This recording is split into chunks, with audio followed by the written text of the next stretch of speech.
पूनम के द्वारा जो एक बयान एचएनएन के बैनर के ऊपर दिया गया था, उस बयान को लेकर के क्योंकि हमें पता चला कि वो आपकी किराएदार है, आप क्या कहना चाहेंगे, कितनी सच्चाई है उनके पूनम के बयान में? आप थोड़ा सा इसके बारे में हमें पूरे सिलसिलेवार बताएं, और क्या वास्तव में वहाँ का माहौल किस तरह का है, लोग वहाँ क्या कहते हैं, ये थोड़ी इसके बारे में भी हमें जानकारी आप दें। सर, जो भी पूनम तितौरिया ने आरोप लगाए हैं हमारे खिलाफ, पुलिस वालों के खिलाफ, वो सारे मिथ्ये है, वो सारे झूठ है।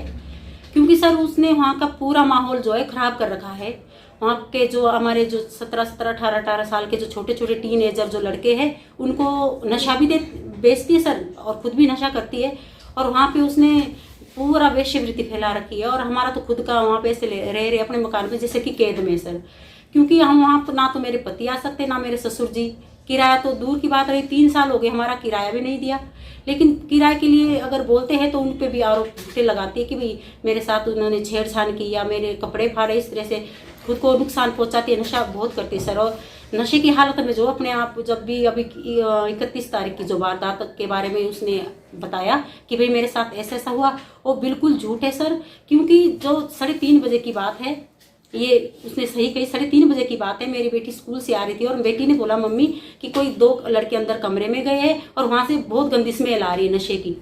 तो जैसे ही मैं नीचे आई, उसके पति ने बोला कि भाई कि जब भी कोई ऐसी बात होती है उसका पति उससे अलग रहता है।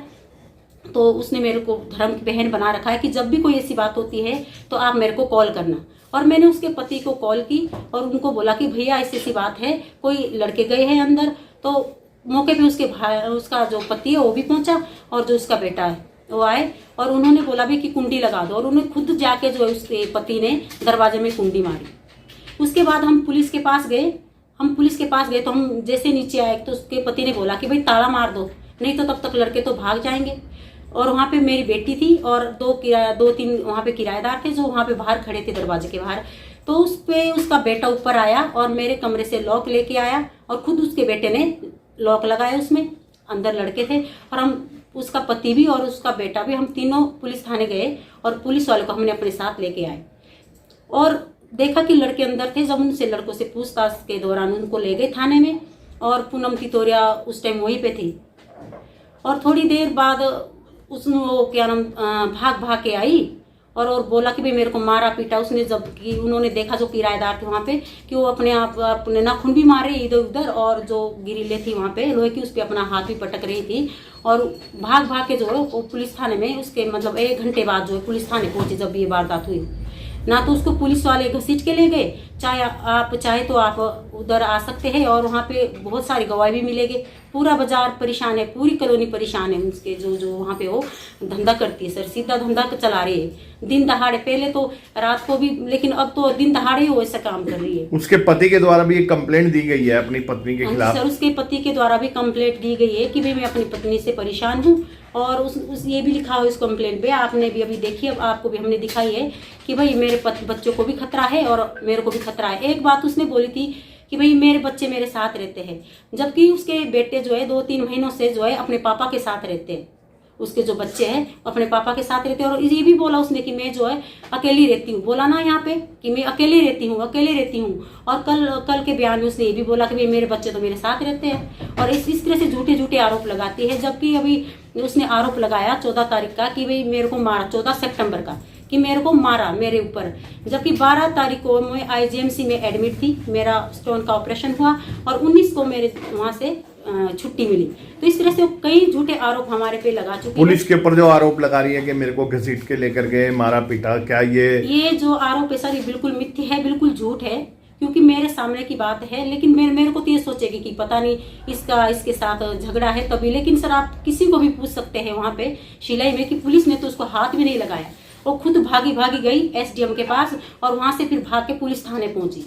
पुलिस ने तो उसको हाथ भी नहीं लगाया, उल्टा उसने पुलिस के ऊपर पानी भी फेंका जैसे पुलिस वहां पे थे और लोटा भी फेंका। और इसके गवाही भी है वहां पे, अगर आप चाहे तो वहां पे आ सकते हैं। और अब आपको किस तरीके का डर है, क्या आपके पर आरोप लगाए जा सकते सर? वो तो बोलती है, वो तो झूठी। पहले भी हमारे पास वीडियो भी है जिसमें बोल के खुद को भी मारूंगी, अपने बच्चों को भी मारूंगी और जो आरोप जो आप पे लगाऊंगी। और हमें भी सर मारने की धमकी उसने कई बार दे चुकी है, जो कि मैंने पुलिस थाने में कम से कम 4 या 5 लिखा शिकायतें जो दर्ज करवा रखी है, जिसमें उसने बोला है कि तेरे बच्चों को भी तेरे को भी मार के जो है वो पैक करके गांव में पहुंचा दूंगी। सहारनपुर से जो है गुंडे मगाओ के यूपी की रहने वाली है, तुम मेरे को जानती नहीं। इस तरह से सर वो धमकी देती है। हमारे लिए तो एक जैसे है, हम भारत के हैं सभी नागरिक, और यूपी से हो चाहे हिमाचल से हो, हमारे लिए तो सर एक जैसे हम गांव के लोग हैं, भोले वाले हैं, हम इस बारे में इतना कुछ नहीं जानते। लेकिन वो परसों ही भी उसने मेरी बेटी को धमकी दी कि जैसे ही आपकी मम्मी चली जाएगी मैं तेरे को देख लूंगी। और मेरी जो बेटी है वो अभी 16 साल की है सर। अब देखो इतने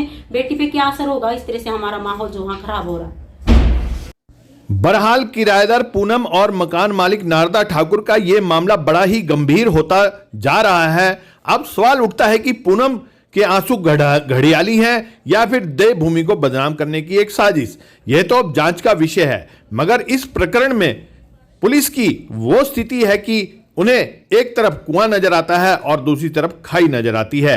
ऐसी स्थिति में अब देखना यह होगा कि इस पेचीदा मामले को लेकर के किस तरीके से प्रशासन और पुलिस प्रशासन मामले का हल निकाल पाता है। HNN न्यूज के लिए नाहन से शैलेश सैनी की रिपोर्ट।